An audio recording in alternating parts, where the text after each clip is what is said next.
গোলাম বিন মহিউদ্দিন প্রশ্ন করেছেন, কোনো ইমাম সাহেব ধূমপান করলে কি নামাজ হবে? যখন ধূমপান হচ্ছে মোবা শরীয়তে, ওটা খেলে কোনো উপকার নেই, ক্ষতি আছে। আর এটা খাওয়াটা ইসলামে মোবা বলেছেন, অর্থাৎ জায়েজও না, মাকরু না, নিষেধও না, এটা তার মধ্যবর্তী জায়গা, অর্থাৎ কোনো অসুবিধা নেই, খেতে পারবে, কথা মুফতিয়ান একরাম বলেছেন। ওটা খাইলে তার বিরুদ্ধে কোনো ফতোয়া দেওয়া যাবে না। তবে এখানে একটি কথা আছে যে রাসূল করিম সাল্লাল্লাহু আলাইহি ওয়াসাল্লাম বলেছেন যে তোমরা মুখ থেকে গন্ধ বের হয় এরকম কোনো কিছু খেয়ে নামাজে আসিও না। যেমন আল্লাহ রাসূল সাল্লাল্লাহু আলাইহি ওয়াসাল্লাম যুগে পেঁয়াজকে রসুল নামাজে আসতে মানা করেছেন। তখন তো ধূমপান আবিষ্কার হয়নি পেঁয়াজকে। কেন? পেঁয়াজ, কাঁচা পেঁয়াজ খাওয়ার পরে কিন্তু মুখ থেকে একটা গন্ধ বের হয়। আপনি যখন মসজিদ দাঁড়াবেন তখন পাশের মুসল্লি কিন্তু কষ্ট পাবে, পাশের মুসল্লির জন্য কষ্ট হয়ে যাবে। পাশাপাশি আপনি যখন মসজিদে আসেন, ফেরেশতারা কিন্তু সবসময় সুগন্ধ পছন্দ করে। আপনি আতর গোলাপ দিয়ে থাকলে ফেরেশতা আপনাকে ওয়েলকাম জানাবে। আর আপনি যদি দুর্গন্ধ মুখ নিয়ে প্রবেশ করেন তাহলে কিন্তু আপনাকে ফেরেশতারা কিন্তু ছেড়ে যাবে। এখন ফেরেশতা যদি আপনাকে ছেড়ে যায় তখন আপনার জন্য তো মহাবিপদ। আপনাকে আল্লাহ তাআলা রক্ষণাবেক্ষণ করবার জন্য, দেখভাল করে রাখবার জন্য আপনার সাথে ফেরেশতা দিয়েছেন। কিন্তু সেক্ষেত্রে মসজিদে কাঁচা পেঁয়াজকে রসুল যেতে নিষেধ করেছেন। নিষেধ করেছেন মানে কাঁচা পেঁয়াজ খাওয়া নাজায়েজ না। আপনি খেলেন, খাওয়ার পরে কিন্তু আপনাকে ভালো করে কুলি করতে হবে, ভালো করে ব্রাশ করতে হবে যেন মুখ থেকে গন্ধ বের না হয়।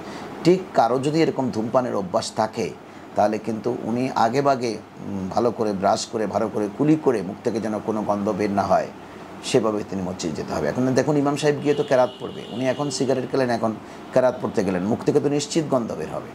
সুতরাং ওনার পিছনে ইক্তেদা, তখন কিন্তু নামাজ মাকরু হবে। রাসূল করিম সাল্লাল্লাহু আলাইহি ওয়াসাল্লাম কিন্তু নিষেধ করেছেন। এজন্য আসলে ইমামদের উচিত এ সমস্ত খারাপ অভ্যাসগুলো বর্জন করা।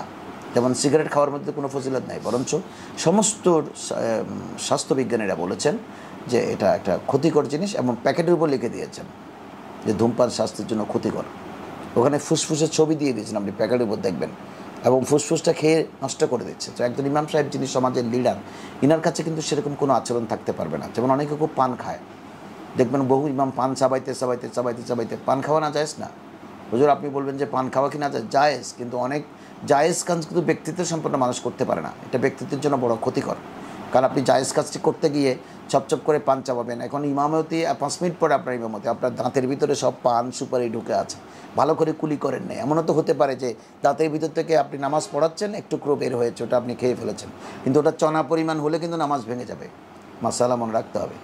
সুতরাং যারা পান খায় ওরাও কিন্তু সতর্ক থাকা জরুরি যে নামাজের পূর্ব মুহূর্তটা ভালো করে ব্রাশ করে, ভালো করে ওয়াশ করে তারপরে মসজিদ যেতে হবে।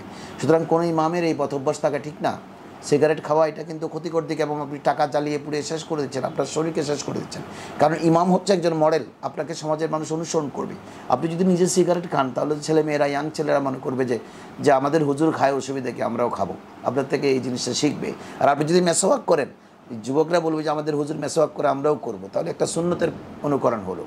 এই জন্য একজন ইমাম হচ্ছে সমাজের মডেল। ওনার কাছে এমন কোনো নোংরা অভ্যাস থাকতে পারবে না যেটা সমাজের মানুষ ভালো চোখে দেখে না। এটা শরীয়তে মবা হলেও কিন্তু নিন্দনীয় কাজ। সুতরাং একজন ইমামের উচিত না সিগারেট খাওয়া। আর জনগণ তাকে শর্ত দেবে যে হুজুর আপনি সিগারেট খাবেন না আমাদের ইমামতি করতে হলে, এভাবে শর্ত দিয়ে ওনাকে কন্ট্রোল করার চেষ্টা করতে হবে। তবে একেবারে নামাজ হবে না সে কথা আমি বলবো না, নামাজ হবে। তবে ওনার এই অভ্যাসগুলো কোন জায়গায় গিয়ে ঠেকতেছে আপনি একটু ভালো করে চিন্তা করে দেখুন। এই জন্য এই জাতীয় বেফজুল কাজগুলো একজন ইমামের আচরণে কোনোদিন শোভা পায় না। আশা করি আপনি বুঝেছেন। আপনাকে অসংখ্য ধন্যবাদ।